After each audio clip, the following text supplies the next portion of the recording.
क्या आपको भी लगता है कि हमारा देश 15 अगस्त 1947 को पूर्ण तरह से आजाद हो गया था? तो ये हमारी गलतफहमी है, क्योंकि 15 अगस्त 1947 को हमें आजादी तो मिली, लेकिन आधी आजादी।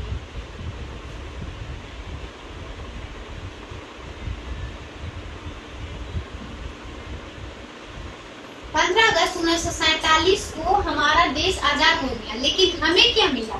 हमें मिला ब्रिटेनियन स्टेटस, पूर्ण स्वराज।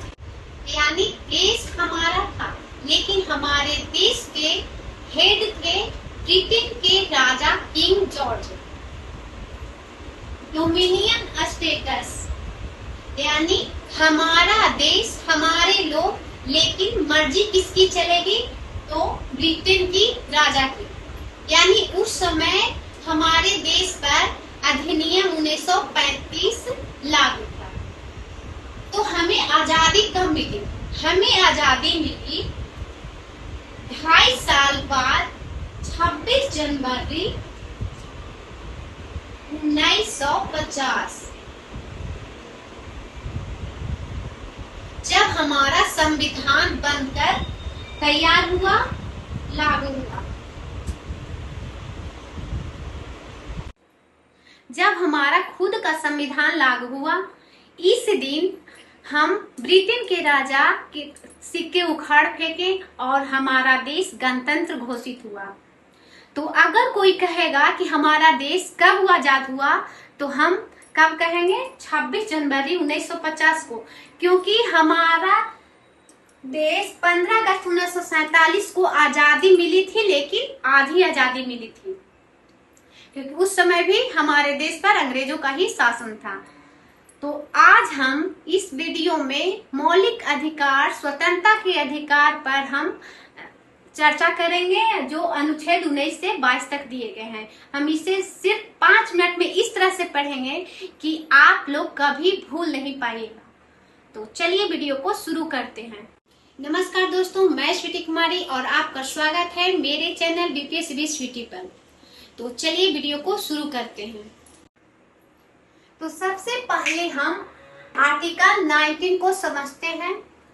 आर्टिकल 19 में हमें स्वतंत्रता का अधिकार, हमें 6 तरह की स्वतंत्रताएं दी गई है। पहला है बोलने की स्वतंत्रता, यानी हम अपने मन से जो हमें मन कर वो बोल सकते हैं, हम अपने विचारों को प्रकट कर सकते हैं, किसी से भी बात कर सकते हैं।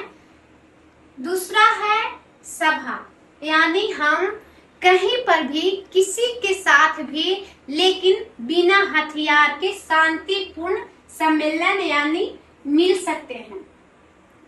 तीसरा है संगठन, हमें संगठन बनाने, यूनिट बनाने की भी हमें स्वतंत्रताएं दी गई है। चौथा है घूमना फिरना, यानी हम अपने मन से भारत में कहीं भी, किसी भी राज्य में घूम फिर सकते हैं, इस पर हमें कोई भी पाबंदी नहीं है। उसके बाद है निवास करना, यानी अगर हमें घूमते घूमते कहीं अगर जगह हमें पसंद आ गई तो हम वहां पर अपने घर बनाकर रह सकते हैं। उसके बाद है 5वां है स्वतंत्रता का अधिकार में मिला था संपत्ति का अधिकार, जो कि 44वें संविधान संशोधन अधिनियम 1978 के द्वारा संपत्ति के अधिकार को सिर्फ कानूनी अधिकार कर दिया गया। तो संपत्ति का अधिकार मौलिक अधिकार से हटकर सिर्फ कानूनी अधिकार हो गया। उसके बाद है व्यापार करने की स्वतंत्रता, यानी अगर हम जहां भी बस गए तो हमें जीविकोपार्जन के लिए रोजगार की जरूरत होगी, तो हम अपने मन से जो हमें मन करे, जो मुझे पसंद हो, वो व्यापार काम शुरू कर सकते हैं। लेकिन इसका मतलब ये नहीं है कि हमें जो इतनी सारी स्वतंत्रताएं दी गई है तो इसमें कोई सीमाएं नहीं है। आप कानून तोड़ सकते हैं, आप किसी को अधिकार को छीन सकते हैं, तो ये आपकी गलतफहमी है, क्योंकि हर स्वतंत्रताएं के पीछे कुछ जरूरी सीमाएं भी है। ताकि दूसरे के अधिकार और देश की सुरक्षा बनी रहे। तो अब हम बात करते हैं अनुच्छेद 20 की। आर्टिकल 20 है जो अपराध के मामले में सुरक्षा प्रदान करती है। यानी अगर कोई किसी को अपराधी मान लेता है तो वो अपराधी है कि नहीं है, इसके लिए उसे सुरक्षाएं दी गई है। तो पहली सुरक्षा है, पहले से किए गए काम पर बाद में बनी सजा लागू नहीं होगी। मान लीजिए आज हम कोई काम किए हैं और आज वो कानूनी गलत नहीं है, लेकिन 1 महीने बाद सरकार कोई ऐसा कानून बना दे जिससे वो कानूनन अपराधी हो जाए, तो हम जो काम आज किए हैं तो उसकी सजा हमें 1 महीने बाद जो कानून लागू होता है उसके आधार पर हमें सजा नहीं दी जाएगी। दूसरा है, एक ही अपराध की 2 बार सजा नहीं। यानी अगर किसी व्यक्ति को अगर किसी अपराध के लिए कानून उसे सजा दे चुकी है तो फिर वही अपराध के लिए उसे दोबारा सजा नहीं दे सकती।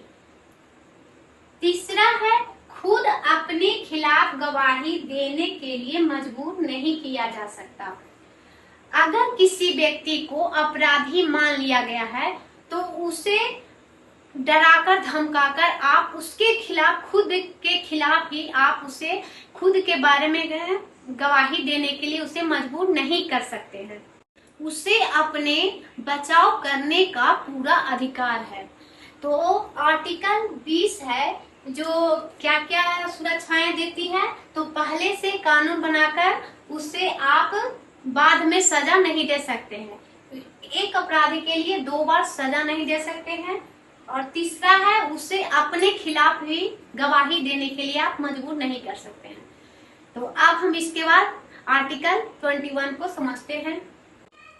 अब हम बात करते हैं आर्टिकल 21 की, यानी जीवन और व्यक्तिगत स्वतंत्रता का अधिकार, यानी जीने का अधिकार। इस अधिकार को सुप्रीम कोर्ट ने संविधान का हीरा कहा है। तो आप कहेंगे कि इसे हीरा क्यों माना गया है? क्योंकि इसमें जीवन जीने का अधिकार दिया गया है कि हम अपना जीवन किस प्रकार से जिएंगे। तो जीवन जीने का अधिकार के लिए आप कहेंगे कि सांस तो हम ले ही रहे हैं, जीने का अधिकार क्या होता है?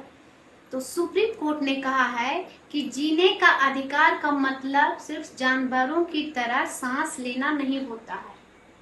हमें जीवन जीने के लिए स्वच्छ हवा, गंदगी युक्त पानी पीना, प्रदूषण से मुक्त हवा में सांस लेना, और हाँ, आपको अपनी पसंद की शादी करना भी इसी अधिकार के अंतर्गत आता है। यहाँ तक कि आपका राइट टू प्राइवेसी, यानी आपको आपके मर्जी के बिना किसी वजह के आपको फोन को भी टैप नहीं कर सकता है। और हाँ, आपको हम एक बात और बताते हैं कि अगर कोई देश में आपातकाल घोषित हो तो आपको जो स्वतंत्रता का अधिकार आर्टिकल 19 है वो आपसे छीना जा सकता है, लेकिन आपको आर्टिकल 20 और 21 आपको कभी भी छीना नहीं जा सकता है। यानी यह अधिकार आपको मौत के मुंह में भी आपका साथ नहीं छोड़ेगी। तो अब हम आर्टिकल 22 को समझते हैं।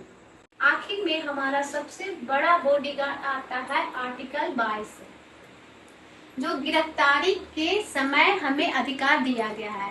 मान लीजिए आपको पुलिस ने गिरफ्तार कर लिया तो आप उसमें घबराने लगेंगे, लेकिन घबराने की कोई बात नहीं है, क्योंकि संविधान ने हमें 3 हथियार दिए हैं जिनसे हम पुलिस से पूछ सकते हैं कि हमें आप गिरफ्तार किए हैं तो किस जुर्म में किए हैं, क्या कारण है। आप अपना जुर्म कारण पुलिस से पूछ सकते हैं। उसके बाद है दूसरा हथियार है आपको कि उसे आप अपनी पसंद के वकील से सलाह ले सकते हैं, इसके लिए आपको कोई नहीं रोक सकता। तीसरा है, आप उस स्थिति में जब आपको पुलिस गिरफ्तार कर ले तो आपको 24 घंटे के अंदर आपको मजिस्ट्रेट के सामने पेश करना होगा। क्योंकि ज्यादा समय तक पुलिस लॉकअप में आपको बंद करके नहीं रख सकता है। अगर जज को आपकी गिरफ्तारी गलत लगे तो आपको उसी समय वो छोड़ सकता है। तो आपने देखा कि हमारा संविधान हमें कितना ताकत देता है। तो आप भी एक जिम्मेदार नागरिक बनिए और सुरक्षित रहिए। तो अगर आपको यह वीडियो अच्छा लगा हो तो मेरे चैनल को लाइक करें, सब्सक्राइब करें और शेयर करना ना भूलें। तो मिलते हैं अगले पार्ट में, अगले मौलिक अधिकार में। तो तब तक के लिए धन्यवाद।